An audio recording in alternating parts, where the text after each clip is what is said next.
अस्सलाम वालेकुम and welcome to sports floor. A very good evening and I hope सब ready हैं for some cricket. It's the right season for that. 3 test matches की series का आगाज़ कल से शुरू हो रहा है. पर्थ में पाकिस्तान है in Australia with a brand new captain Shan Masood. Playing 11 हमारे सामने आ गई है एंड उसमें हमारे पास अच्छी बात ये आ रही है कि आमिर जमाल और खुरम शहजाद करेंगे डेब्यू और फास्ट बॉलर्स हैं 3 और ऑलराउंडर फ़हीम अशरफ भी शामिल है. Will just have a look at the playing 11 जो हमारे सामने आई है. बट इस वक्त जो हम लोग थोड़े से पर्थ की खबरें भी सुन रहे हैं और जो हम देख रहे हैं कि ऑप्टिस स्टेडियम में जो ड्रॉप इन पिच है उनके जो क्यूरेटर है उनका कहना है कि the pitch the surface is going to be hard and bouncy and of course is going to be a lot of pace. So let's see क्या पाकिस्तान टीम इस बॉलिंग अटैक के साथ 20 विकेट ले सकती है कि नहीं. That's the big question today and of course Sarfaraz Ahmed को प्रेफर किया गया है ओवर रिजवान. हमारे सब एनालिस्ट इस पे क्या बात करेंगे. Let's have a look. जल्दी से हम इंट्रोड्यूस कर लेते हैं अपने एनालिस्ट को. मेरे साथ हैं senior sports journalist Syed Yahya Hussaini, senior sports journalist Abdul Majid Bhatti ने मुझे ज्वाइन किया है and former test cricketer Sikandar Bakht मेरे साथ मौजूद होंगे and former test cricketer Abdul Razzaq ने भी मुझे ज्वाइन किया है. It's quite cold in the studio but Karachi में इतनी ठंड नहीं है. ऑस्ट्रेलिया में अच्छा वेदर है. पर्थ में it's about 30 degrees. So Sikku while you आपके पास सबसे पहले आते हैं let's talk about the playing 11 and हम लोग क्या साथ साथ बिग स्क्रीन में प्लेइंग 11 को भी दिखा सकते हैं. एक्चुअली फातिमा मैं खुद हैरान हूँ कि इसमें मेरे हिसाब से रिजवान को होना चाहिए था. अब रिजवान को कैसे होना चाहिए था, ये टीम को चाहिए था कि उसको मैनेज करते. पिछली दफ़ा भी उसने रन्स किए हुए वहाँ पर 177 रन्स हैं उनके. हाईएस्ट स्कोर पिछली दफ़ा बाबर का था 210, वो सेकंड हाईएस्ट हैं 177. तो इसका मतलब है कि उन्होंने वहाँ रन्स किए हुए थे. मैंने जो याया के प्रोग्राम में टीम बनाई थी उसमें मैंने उसको रिजवान को रखा था. मैं चाहता था कि वो एज अ बैट्समैन खेलें.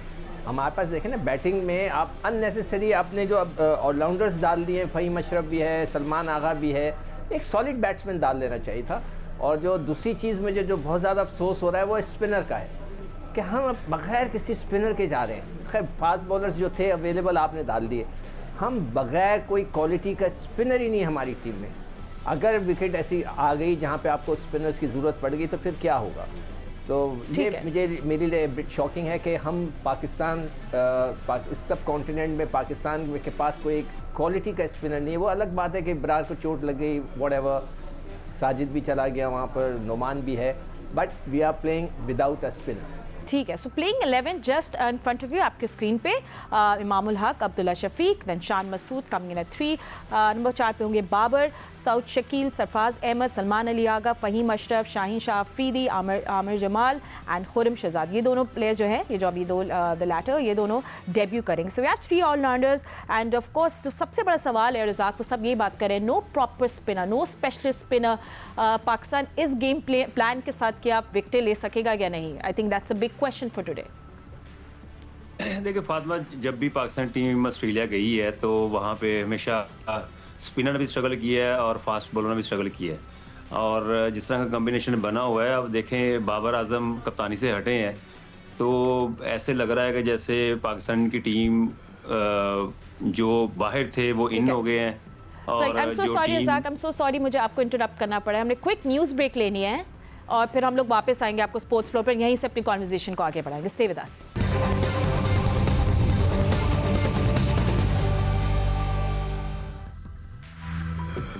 Welcome back after the break. Pakistan cricket team test team की कैप्टन शान मसूद का कहना था कि प्लेइंग 11 चूज़ करना was the most difficult stage. Weather और कंडीशंस देख के उन्होंने बेस्ट प्लेइंग 11 चूज़ की है. सलमान अली आगा के इंक्लूजन पे उन्होंने कहा कि ऑफ स्पिनर जो है वो ही एक्सप्लॉइट कर सकते हैं 6 लेफ्ट हैंडेड बैट्समैन जो ऑस्ट्रेलियन टीम में है. सो लेट्स सी पाकिस्तान की बॉलिंग किस तरह परफॉर्म करती है. हम बात कर रहे थे, अब्दुल रज़ाक हमारे साथ थे एंड रज़ाक सॉरी आपकी बात बीच में रह गई बट अभी हम लोग बात कर रहे थे but 3 bowling allrounders and no specialist spinner. So क्या ये पाकिस्तान के लिए प्रॉब्लम हो सकती है इन पर्थ.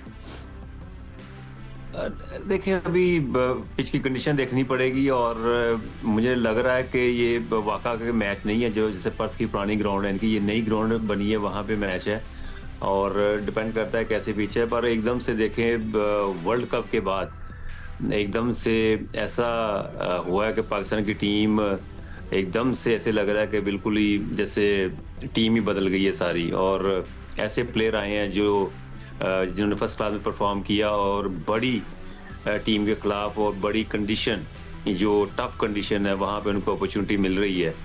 और ये देखिए जिस तरह की 2-3 सालों से हम एक टीम लेके चल रही थी, बाबर आजम लीड कर रहे थे, तो अब जो है ना बिल्कुल डिफरेंट हो गई है। अब चीफ सेक्रेटरी भी चेंज है और यही बात है कि जी वर्ल्ड कप में जब आप अच्छा परफॉर्म नहीं करते हैं, यहीं से टीमें बनती भी हैं, यहीं से टीमें बिगड़ती भी हैं। और अब ये बहुत ज़रूरी है पाकिस्तान टीम को कि ऑस्ट्रेलिया में ये अच्छी क्रिकेट खेलें, एक टफ टाइम दें, और अगर पाकिस्तान वहाँ पे टेस्ट मैच जीतता है तो ये पाकिस्तान की क्रिकेट के लिए बहुत अच्छा होगा। And keeping world test championship in mind as well, by the way PC ने भी थोड़ी देर पहले भी अनाउंस किया, तो वो अब हम आपके साथ डिस्कस वो भी आपने शेयर कर देंगे। शाहीन शाह अफरीदी होंगे वाइस कैप्टन, चांद मसूद के वाइस कैप्टन होंगे इन दिस टेस्ट सीरीज। सो ये अनाउंसमेंट अभी मेरी तो या अभी जो हमने ड्रॉप इन पिचेस की बात कर रहे थे जो ऑप्टस स्टेडियम में होगा, आई मीन जो क्यूरेटर है वो भी Tariq, the surf is going to be pace friendly, it's going to be hard and fast and bouncy. So what will happen with toss? Do you think you want to win the toss and bowl first और थोड़ा सीम से travel करें? अच्छा सवाल है फातिमा आपका कि अगर आप टॉस जीतते हैं तो क्या करेंगे, क्योंकि टॉस का सिक्का तो आपके हाथ में नहीं होता जब वो ज़मीन पर गिरता है, लेकिन फैसला करना आपके हाथ में ज़रूर होता है कि क्या आप पहले बैटिंग करने के लिए जाएंगे अगर टॉस जीतते हैं, या फिर फील्डिंग करने के लिए जाएंगे।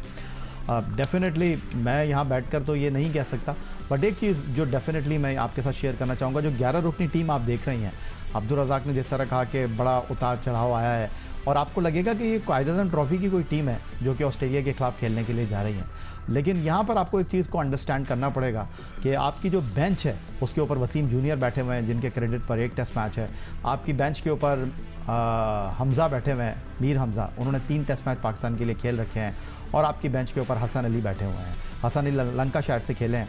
यहाँ पर क्यों मोहम्मद हफीज़ जा रहे हैं आमिर जमाल के साथ, क्यों मोहम्मद हफीज़ जो हैं वो खुर्रम शहजाद के साथ जा रहे हैं? उसकी बुनियादी वजह यह है कि कोई फ़र्स्ट क्लास मैच नहीं खेले आपके वसीम जूनियर, मीर हमज़ा, लेकिन वो कहते हैं कि जी मीर हमज़ा और शाहीन शाह अफरीदी एक जैसे हैं। और जहाँ तक बात रही आमिर जमाल की, तो उनका कहना यह है कि ये एक तेज़ बॉलर हैं और ये सरप्राइज़ वेपन हो सकते हैं ऑस्ट्रेलिया के लिए। ठीक है। जहाँ तक आप चौथे सीमर की बात कर रहे हैं जो कि आपके पास फ़हीम अशरफ की शक्ल में फैसलाबाद को उन्होंने लीड किया, कायदे ट्रॉफी के फाइनल तक लेकर आए, उन्होंने बैटिंग और बॉलिंग दोनों में किरदार अदा किया। मसला ये है कि ऑस्ट्रेलिया में हम बात करते हैं कि हमारी बैटिंग नहीं चली, ऑस्ट्रेलिया में भाई हमारी जो 20 विकेटें लेने वाली बॉलिंग है वो कभी भी, और actually those test matches we've only taken 13 wickets by the way, 2 last test matches हैं। So yeah, I'm sorry I have to interrupt because we're running short of time. We'll take a quick break. इस break के बाद भट्टी साहब से भी हम लोग कुछ बातें करेंगे, so stay with us, don't go anywhere.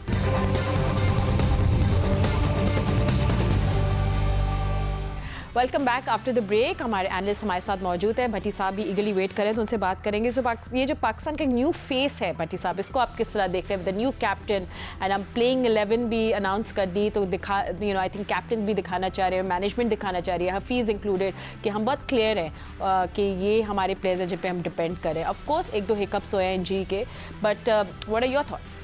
देखें फातिमा, ऑस्ट्रेलिया में आप बहुत ज़्यादा तजर्बे कर नहीं सकते। मुझे याद है 2004 में पाकिस्तान ऑस्ट्रेलिया का जो सिडनी में टेस्ट मैच हुआ, पाकिस्तान ने मोहम्मद खलील को डेब्यू करवाया, मोहम्मद आसिफ को डेब्यू करवाया, दोनों विकेट्स नहीं ले सके, और मोहम्मद खलील उसके बाद एक टेस्ट मैच कलकत्ता में खेले, फिर उनका कैरियर ख़त्म हो गया। आसिफ ने 1-1.5 साल बाद फिर अपने आप को बेहतर किया, वो इंटरनेशनल क्रिकेट में वापस आए। तो ऑस्ट्रेलिया में मेरे ख्याल में बहुत ज़्यादा एक्सपेरिमेंट करना ये कोई मेरे हिसाब से दानिशमंदी नहीं है। अगर आपको चलें, खुर्रम शहजाद की बहुत परफॉर्मेंस थी, उसको खिला देते, या आमिर जमाल खेल लेते, लेकिन मीर हमज़ा और हसन अली में से किसी एक को होना चाहिए था। फिर ऑस्ट्रेलिया नेथन लाइन को खिला रहा है, हमारे पास रेगुलर स्पिनर नहीं है। अभी हमने फ्लाई करवाया है अपने पाकिस्तान के जो स्पिनर साजिद खान, लेकिन साजिद खान भी 11 का हिस्सा नहीं है। तो ये मतलब जॉय राइड के लिए ऑस्ट्रेलिया की ये जो अभी थोड़ी देर पहले ये बता रहे थे पिच के बारे में, ये मैच तो वाक़ा में नहीं हो रहा, लेकिन ये ड्रॉप इन पिच जो है ये वाक़ा में उन्होंने तैयार की, इसको फिर इस पर्थ के स्टेडियम में इंस्टॉल किया है। तो पिच का बिहेवियर मेरे ख्याल में वैसा ही होगा, लेकिन पाकिस्तान थोड़ा सा अगर और एग्रेसिव अप्रोच होती और पाकिस्तान एक एक्सपीरियंस फास्ट बॉलर को खिला लेता, हसन अली या मीर हमज़ा को, तो मेरे ख्याल में बेहतर था। ऐसा ना हो कि ये दो नौजवान जो हैं कल डेब्यू करें और उसके बाद मंजर से गायब हो जाए। And सिको, you know, it is what it is, but what do you think, आपको क्या लगता है कि किस तरह पाकिस्तान को क्या करना पड़ेगा टू विन अगेंस्ट ऑस्ट्रेलिया और स्टैंड अगेंस्ट ऑस्ट्रेलिया और टेक दिस 20 विकेट्स और 5 दिन पूरा मैच चलने के लिए? What is that trick that Pakistan को करनी पड़ेगी? जितना मैं डिटेल में हम उनका स्टैट्स पढ़ रहे हैं उतनी मैं मतलब है कि मैं समझता हूँ कि हमारी बॉलिंग अटैक बहुत ही कमज़ोर है। कि 2010 में हमने 20 विकेटें ली थी यहाँ तकरीबन 13 साल पहले, उसके बाद हमने 20 विकेटें नहीं ली किसी टेस्ट मैच में। पिछले मैचों में भी हमने कुछ नहीं किया, उन्होंने तो इनिंग से हमें शिकस्त दिए। तो ये बॉलिंग अटैक तो मुझे बिल्कुल वीक लग रहा है, मगर मैं भट्टी साहब की बात से एग्री करता हूँ कि हमें हसन अली को खिला देना चाहिए था। ऊपर बैटिंग के अंदर मैंने जैसे रिजवान का कहा है, देखें एक बहुत ही सख्त किस्म के एक तगड़ी टीम के साथ आप खेल रहे हैं, जो एक टेस्ट चैम्पियन भी है, 6 दफ़ा वो ODI चैम्पियन भी बन चुकी है, उन्होंने भी एशेज सीरीज़ भी जीती, बहुत तगड़ी टीम है। इसमें आपको अपने बेस्ट प्लेयर जितना भी एक्सपीरियंस है उसमें डालना है। नौजवान वहाँ जाके देखें, बहुत तेज़ विकेटें तो हैं, मगर वहाँ बॉलिंग करने का अंदाज़ बिल्कुल डिफरेंट होता है। बच्चा जब तक समझता है तो उस वक्त तक उसका जो है वो मैचेस ही ख़त्म हो जाते हैं। तो ये एक बहुत बड़ा ड्रॉबैक है। देखें नसीम शाह को आप लोग पूरा मतलब आप सोशल मीडिया पे चले जाएं तो ऐसा लगता है कि नसीम शाह नहीं कोई वसीम अकरम है कि जिसकी मिस कर रहे हैं हम लोग। उसने कोई अभी तक कोई आउटस्टैंडिंग, उसने पिछले सीरीज़ में 1 विकेट ली थी। उसके अलावा मोहम्मद आसिफ का भी वो जिक्र करे थे, उनका भी शुरू के अंदर। ऑस्ट्रेलिया में ना बॉल कराना बड़ा मुश्किल होता है, ये नए बच्चे फंस जाते हैं। तो मैं समझता हूँ कि एक ही तरीके से हम जीत सकते हैं कि हम 20 विकेटें लें, और वो कैसे लें अब उसका मैं कुछ नहीं कह सकता। चलिए रज़ाक से पूछ लेते हैं कि हम लोग किस तरह 20 विकेट्स ले सकेंगे। देखिए बात यह है कि ऑस्ट्रेलिया की कंडीशन बिल्कुल डिफरेंट है, और जिस तरह माजिद भाई कह रहे हैं कि हसन अली को होना चाहिए, डेफिनेटली एक एक्सपीरियंस बॉलर को होना चाहिए था, और हसन अली मैं समझता हूँ टेस्ट में बेहतरीन चॉइस है। और इन्होंने भी बात की कि जी एक्सपेरिमेंट आप कर नहीं सकते, तो क्रिकेट बोर्ड में भी एक्सपेरिमेंट ही हो रहे हैं, तो टीम में भी एक्सपेरिमेंट ही होंगे, तो ये तो कॉमन सेंस है। और जिस तरह की टीम लेके गए हैं, और इसमें इनएक्सपीरियंस टीम आप कह सकते हैं, सिर्फ सरफराज की वापसी हुई है इसमें, ये बड़ी खुशाइन बात है। और जिस तरह सरफराज परफॉर्मेंस कर रहे थे डोमेस्टिक में, उनको उनका हक मिला है, और ये अच्छी बात है। खुरम शहजाद को भी अपॉर्चुनिटी मिली है। और एक देखें ना, जब चीफ सेलेक्टर चेंज होता है, क्रिकेट बोर्ड के चेयरमैन चेंज होते हैं, कोचेस चेंज होते हैं, तो एकदम से ऐसी चेंजिंग आती है। इसका मतलब है कि जो पहले लोग थे वो गलत काम कर रहे थे। हमें हमारी यही प्रॉब्लम है कि चीफ सेलेक्टर चेंज होता है, कोई हेड कोच चेंज होता है, तो फिर एकदम से चेंजिंग आनी शुरू हो जाती है। ये जो है ना सेटबैक, इसको रोकना पड़ेगा। या तो एक प्लेटफॉर्म पे सबको आना पड़ेगा, फिर जाके पाकिस्तान टीम अच्छी हो सकती है। एक्सपेरिमेंट तो जिस तरह माजिद भट्टी कह रहे हैं कि एक्सपेरिमेंट करना नहीं चाहिए, पर एक्सपेरिमेंट ही हो रहा है। पाकिस्तान क्रिकेट बोर्ड में भी हो रहा है, और पाकिस्तान टीम में भी एक्सपेरिमेंट ही हो रहे हैं। बिल्कुल। चलें एक्सपेरिमेंट्स की तो हमने बात करें, या the thing is there is a big difference as well. Pakistan एक अपने एक न्यू लुक के साथ, एक बड़ी सी टीम हमारे साथ है, सपोर्टिंग स्टाफ है। एंड ऑस्ट्रेलिया, आपको पता है अभी तो they flying high, you know, they have the best bowlers right now, the best playing 11 आएगी मैदान में उतर के। तो कॉन्टेस्ट जो होगा, it's going to be very tough for Pakistan. Easy नहीं होगा. So talking about Pakistani batters in that case, how do you see Abhi Babar now, not being the captain, just coming in and batting? Do you think he's going to be improved? जो last time Australia में खेलने आए थे, या Pakistan team उनकी runs पे बहुत depend करेगी? देखिए फातिमा, बात दरअसल ये है कि हम बात कर रहे हैं कि नए कप्तान हैं, नई मैनेजमेंट है, कोई शक नहीं है इसमें, लेकिन बाकी टीम में तो कोई ज़्यादा तब्दीली मुझे दिखाई दे नहीं रही।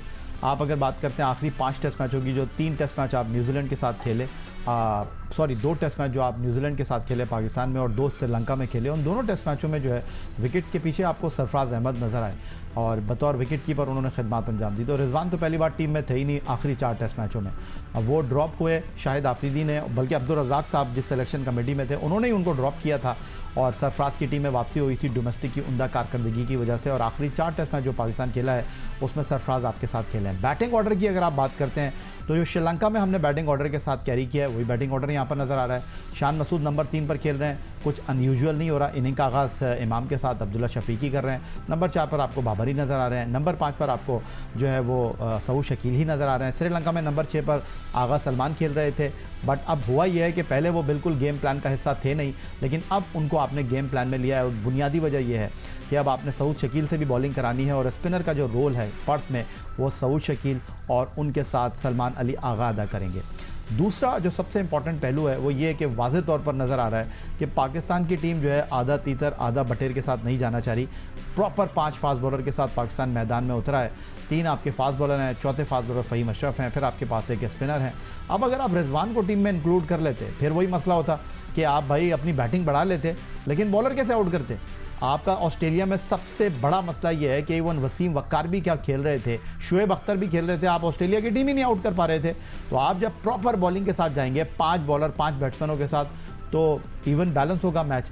अब परफॉर्म करना या ना करना ये तो परफॉर्म करने की कोशिश खिलाड़ी कर सकता है, नतीजा तो अल्लाह ताला के हाथ में है। हमारी बेस्ट विशेस टीम के साथ हैं। और फ़हीम अशरफ की जहाँ तक बात है, मैं देख रहा हूँ सोशल मीडिया पर लोग कह रहे हैं यार इनके पास पता नहीं कौन सी गीदड़ सिंगी है। लेकिन फ़हीम अशरफ वो वाहिद खिलाड़ी हैं पाकिस्तान क्रिकेट में जिनको आपने टेस्ट टीम के साथ रखा हुआ था, वाइट बॉल क्रिकेट से आपने उनको दूर रखा हुआ था, फिर अचानक आपने उनको टेस्ट टीम से आउट कर दिया। तो ऑस्ट्रेलिया में एक अच्छा चॉइस है। और पाकिस्तान में इस वक्त अगर आप ऑलराउंडर की बात कर रहे हैं, इस वक्त सरफेस के ऊपर फ़हीम अशरफ पाकिस्तान के टॉप ऑलराउंडर है, इसमें कोई शक व शुबे की गुंजाइश नहीं है। ये नहीं है कि बाकी नहीं होंगे, लेकिन अगर ट्राई एंड टेस्टेड की अगर आप बात करते हैं तो वो सिर्फ फ़हीम अशरफ है। एंड भट्टी साहब, आपको क्या लगता है हमारे बैटिंग में की पॉइंट्स क्या होंगे एंड कौन से बैटर्स हैं जो गेम चेंज कर सकेंगे? देखिए फातिमा, जो बैटिंग में बहुत ज़्यादा डिबेट रही, वर्ल्ड कप में भी डिबेट रही, वो तो बाबर आजम पर रही। और लोग जो बड़े बड़े एक्सपर्ट्स थे वो यही कहते रहे कि कप्तानी का जो बोझ है, इवन मोहम्मद हफीज़ ने भी कहा कि कप्तानी के बोझ की वजह से बाबर की जो परफॉर्मेंस है वो इफ़ेक्ट कर रही है। तो अब मेरे ख्याल में बाबर आजम के लिए आइडियल कंडीशन है कि दुनिया की बड़ी टीम के ख़िलाफ़ कोई ऐसी इनिंग्स खेलें जिसको लोग मुद्दतों याद रखें। देखें, बाबर आजम नो डाउट दुनिया के बहुत बड़े बैट्समैन हैं, उनकी परफॉर्मेंसेस हैं, लेकिन टीम लाइक ऑस्ट्रेलिया अगर वहाँ बाबर आजम ने परफॉर्मेंस दे दी और कहीं पाकिस्तान 25 साल बाद टेस्ट मैच ऑस्ट्रेलियन सरजमीन पर जीत गया तो फिर लोग बाबर आजम को मुद्दतों याद रखेंगे। तो मेरे ख्याल में, मेरी नज़र में, बाकी तो पाकिस्तान की जिस तरह याया कह रहे हैं वही बैटिंग लाइनअप है जो पिछले 4 टेस्ट मैचों की थी। लेकिन जो एक मेजर चेंज नज़र आया है कि बाबर आजम अब कप्तान नहीं रहे, वो फ्री माइंड के साथ पाकिस्तान की अच्छी परफॉर्मेंस में अगर रोल प्ले कर जाएं, को बड़ी इनिंग्स खेल जाएं, यादगार इनिंग्स खेल जाएं, तो मेरा ख्याल फिर Babar Azam all time greats में शामिल हो सकते हैं। राइट, और बाबर आजम को थोड़ा सा केयरफुल होना पड़ेगा विद जॉश हेजलवुड, जिन्हें उनको करियर में 6 दफ़ा आउट कर चुके हैं। तो बाबर ने सिर्फ जस्ट अबव 11 उन्हें एवरेज किया against him. So that's something, that seam movement that he will have to be careful with. But हम लोग बाबर की मास्टर क्लास का वेट करेंगे। Will wait for the toss. सब अपडेट्स जियो न्यूज़ पे हम आपको मिलती रहेंगी। हम लोग आपको मिलेंगे कल जब सब एक्शन शुरू हो जाएगा। And of course will have some updates from Perth. But thank you so much to our analyst. हम आपसे कल मिलेंगे। अल्लाह हाफ़िज़।